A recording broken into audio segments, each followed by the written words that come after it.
As we review the achievements of this session of the 73rd Congress, it is made increasingly clear that its task was essentially that of completing and fortifying the work which it had begun in March 1933. That was no easy task, but the Congress was equal to it. It has been well said that while there were a few exceptions, this Congress displayed a greater freedom from mere partisanship than any other peacetime Congress in our history since the administration of President Washington. Substantial gains, well known to all of you, have justified our course. I could cite statistics to show you as unanswerable measures of our national progress.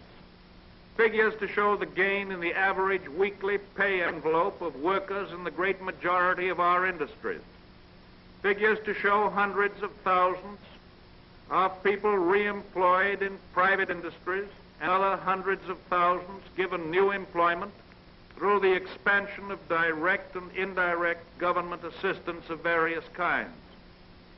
In the working out of a great national program that seeks the primary good of the greater number, it is true that the toes of some people are being stepped on and are going to be stepped on.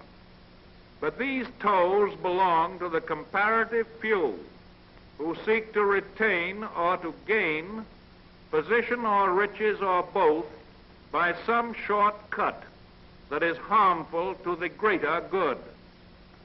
The program of the past year is definitely in operation, and that operation, month by month, is being made to fit into the web of old and new conditions.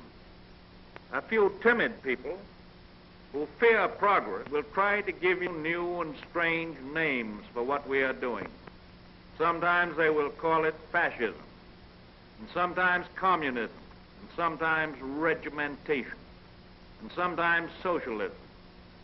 But in so doing, they are trying to make very complex and theoretical something that is really very simple and very practical.